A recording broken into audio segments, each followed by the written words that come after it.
Pangutana katong kanabang sa Mateo 10:34 ngadto sa 36. Okay? Atong basahon na, Mateo 10:34 ngadto sa 36.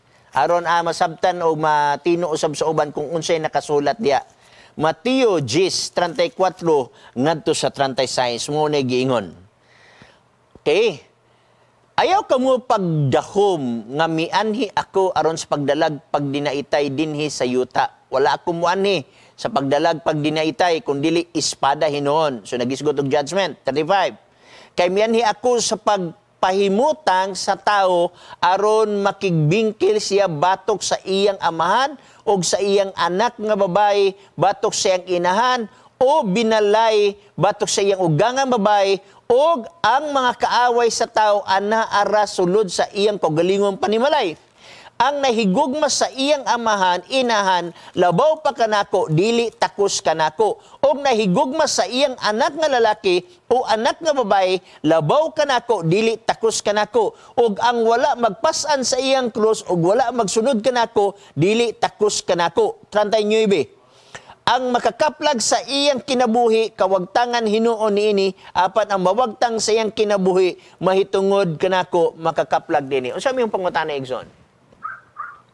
Ang kadtong dito kay gani siya dili kuno kala ko dili espada kana una dito siya mga mao naman ang imo kan usay hubad ana gid sa pagsab ato yan pagsabot ba. Okay. Daghang salamat no. Actually kining Matthew full of kining nanitanan ay parables, okay? Kung imong sustaon pag-ayo ang kining nga mga punto dinhi nagisgot kini og kining nagwarn si Jesus Christ about sa atong relasyon nga na kaniya. Kay kung imong tanaw ng context dinhi igsuon, kung nahigugma gani ka sa imong kagalingon labaw kaniya, dili ka katakos kaniya.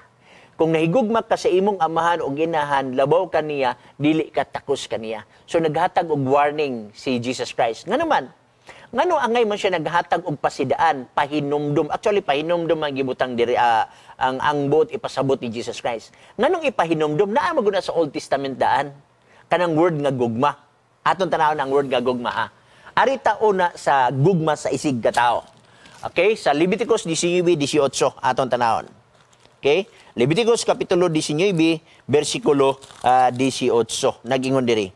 Dili ka magpanimulos ni magbaton sa pagdumot batok sa mga anak sa imong katawhan kun dili hinuon higugmaon mo ang imong isig ka tao sama sa imong kagalingon.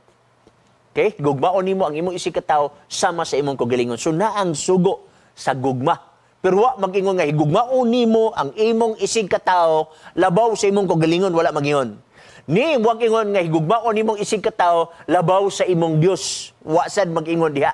Ni mulabaw ang imong gugma sa gitawag natong kabtangan nining kalibutan sa imong Dios. Arita, Deuteronomy 6:5 na sad, okay? Aton tanawon. 6:5 nag-ingon. Okay. Og higugmaon mo si Jehova nga imong Dios sa bug-os mong kasing-kasing, sa bug-os mong kalag, og sa bug-os mong gahom. So higugmaon nimo si Jehova. Gani ang ubang version na labaw pa sa imong kagalingon, labaw pa sa imong kalag, labaw pa sa tanan. So sa ato pa ang gugma nato sa atong isig ka tao dili mo labaw sa gugma nato sa atong Dios. Labaw gid pirmi ang Dios. Kung imong tanawon sa Greek word dinhi sa New Testament, aduna daghang klase sa gugma. Naay gugma nga pelia, okay? Brotherly love, naay gugma nga eros, that is a love sa atong opposite sex, nasa gitawag gugma nga agape. Exclusive nga gugma ngadto sa Dios, wala gi-address ngadto sa tao. Mabitaw sa Juan kapitulo 21 nag-ingon si Jesus Christ, okay Pedro, nahigugma ka ba kanako? Ang gigamit ni Kristo, nag-agapi ka ba kanako? Agapaw? Ingon si Pedro, oo, nagpili ako kanimo. Kapila gibalik ni Jesus Christ ang word nga agapi ug ang tubag ni Pedro is pilya. Katulo. So meaning to say, gipahinumduman dayon ta dinhi sa Biblia nga kung nahigugma ka sa imong amahan, labaw ka nako, dili ka takos nako. Kung nahigugma ka sa imong anak, labaw ka nako, dili ka takos nako. Kaya na may usay igsoon, na panahon nga magpili yuga. Kay na mga ginikanan igsoon nga di mo sugot nga ayaw ng mga pagtuntuon sa Biblia. So, di na lang yung kamutuon, di na lang yung kamuduol kang Kristo, kay nahigugma kasi mong inahan. Dili ka takos kang Jesus Christ. So, mao kini ang buti pasabot ni Jesus Christ nga pagpahinomdom nga dapat ang imong gugma mas mulabaw kaysa iya sa kalibutan. Mumanggani nga atong organisasyon nga paningkamot sa paghatag og daghang mga talambagan igsoon aron ato sang mahibaw-an kung unsay kabubuton sa Ginoo. Balik kani igsoon. Katapos ang pangutana. Kanang mo day na nga bahala na lang magkagubot diha sa sud sa pamilya basta nga ato baruganan para gyud kan Jesus Christ. Actually igsoon wa man ta ingong nga gubuton natong pamilya tungod lang kang Jesus Christ. Himuon man nato ang tanan nga mga pamaagi, no? Mao man gani nga kung imong tan-awon ang balaang kasulatan, igugma ang imong ginikanan. Oh, tahura ang imong ginikanan.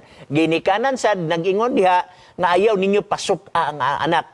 So, ang tanang butang, i-plaster pag-ayo. Kaya na may usahay igsoon nga, ang atong katarungan, wala ma-plaster ba?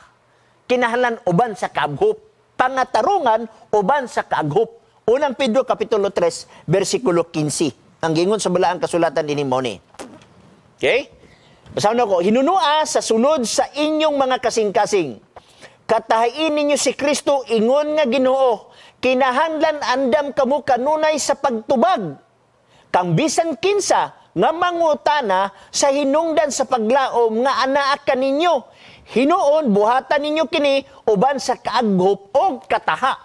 Pangatarungan igsoon. Mo reason out ka. Muhatag ka sa imong nahibawan. Special sa imong nahibawan diha kang Jesus Christ. Pero himua ka na sa kataha o kaaghop. Dili ba nga murag arugante? Yung nakabato na inon kas kamatuon, arugante na inon tam. Ingon nga, ala, dili gay ka mo dawat ng Kristo, dili ka maluwas, diritsuhon ni mo da. Di ni mo iagig gugma. Ang tanan butang iagig gugma. Kaya nga naman, ang gugma mutabon sa kapipidan nga mga sala. So mo nagibuhat ni Jesus Christ atong kalibutan. Nagpakamatay siya, gipakita niya ang iyang tinuong gugma. Ang imo sa buhaton igsoon, kung nakas ka matuoran, ipakita nimo ang gugma. Tuguti nga, lahi na ka nga pagkatao kay sa kaniadto sa diyang gidawat nimo si Jesus Christ. Ayaw tuguti nga, ang uban mingon nga, born again ako, gina-advertise ni mo ko galingon. Tuguti nga, ang laing tao mingon, hala, kana siya na born again lagi. Buutan na kay sa kaniadto. So makita nila si Jesus Christ sa imong unahuna og sa kasing-kasing. Daghang salamat, Igsoon!